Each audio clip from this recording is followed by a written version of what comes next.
Остров, създаден от вулкани.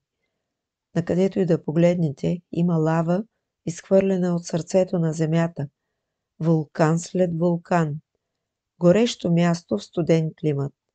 И така с това, което се случва сега, задаваме въпроса: обречена ли е известната атракция на Исландия, Синята лагуна?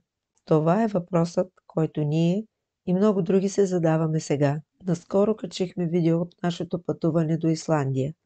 В видеото показахме Синята лагуна. Това беше едно от пътуванията ни в списъка да посетим известната исландска дестинация. По времето, когато създадохме видеото, не много далече е имало трусове и изригвания. Сега виждаме, че има още повече проблеми за живеещите в югозападна Исландия.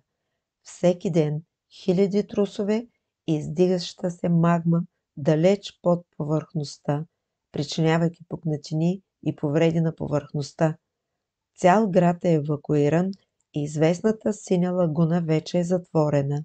Синята лагуна се захранва с топла вода от изхода на геотермалната електроцентрала Сварцени. Тази електроцентрала е на предната линия на настоящите проблеми. Властите работят усилено, за да се опитат да я защитят от това, което се опасяват, че може да бъде голямо вулканично изригване. Синята лагуна е нещо повече от басейн с гореща вода. Разполага с хотел, ресторант и спа центрове. Управлява се от компания, основана през 1992 година, която е спечелила много признания. За да се разбере каква е движещата сила на вулканите, трябва да се знае, че Исландия е образувана от вулкани, тъй като се намира на средноатлантическия хребет, където Земята е разделена между Евразийската и Северноамериканската тектонични плочи. Този хребет е мястото, където налягането вътре в Земята изтласква магмата нагоре, за да образува нова кора, като по този начин разделя Америка и Евразия. Исландия се формира от това действие. В Исландия можете ясно да видите разлома между двете плочи заедно с древните потоци лава. Вулканичната активност е ясна характеристика за Исландия и една от причините тя да е популярна като туристически център. През времето, когато човекът обитава този остров, е имало много събития на вулканична дейност, оформящи острова и неговите хора. Исландия има тръби, положени в земята за осигуряване на отопление и топла вода, които, ако се случи изригване, могат да се счупят и да създадат повече проблеми с наближаването на зимата. Това е игра на изчакване, в която може само да седнете и да се молите за най-доброто. Това, което се нарича вулканът Фаградалсфлагли, аз не знам правилно ли го произнасям, е едно от вероятните места на това разрушително събитие. Когато погледнете района, обхванат от тази заплаха, Синята лагуна е точно там, до електроцентралата. Град Гриндавик е на юг и целият район наоколо страда от земетресения и ефектите от издигащата се магма.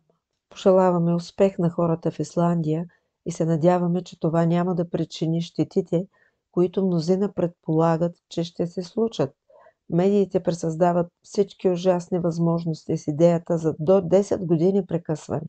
Полуостров Рейкенес също е дом на международното летище, така че пътуванията е другото възможно прекъсване. Нека обаче разгледаме Синята лагуна.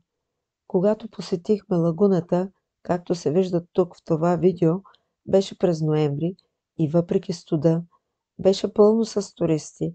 Всички се наслаждаваха на горещата вода, заобиколена от лава и пара. Исландският метеорологичен офис информира, че издигащата се магма сега е много близо до повърхността и вероятно ще изригне след няколко дни. Други казват, че може изобщо да не избухне. Изглежда, че както винаги всеки е някакъв вид експерт. Бихме искали да знаем какво наистина се случва. Синята лагуна обаче затваря за месец, след като беше затворена вече за една седмица. Плановете за пътуване на мнозина се нарушават поради несигурността.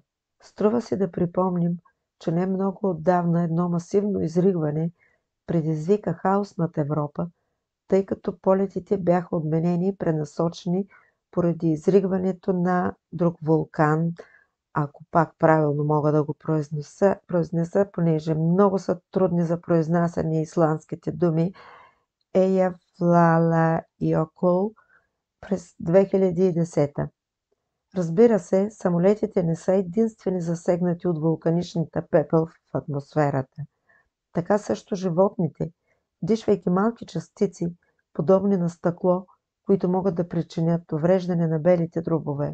И нека просто се молим исландците да успеят да преодолеят това събитие, както направиха с много предишни изригвания, и синята лагуна да бъде там за поколения пътешественици.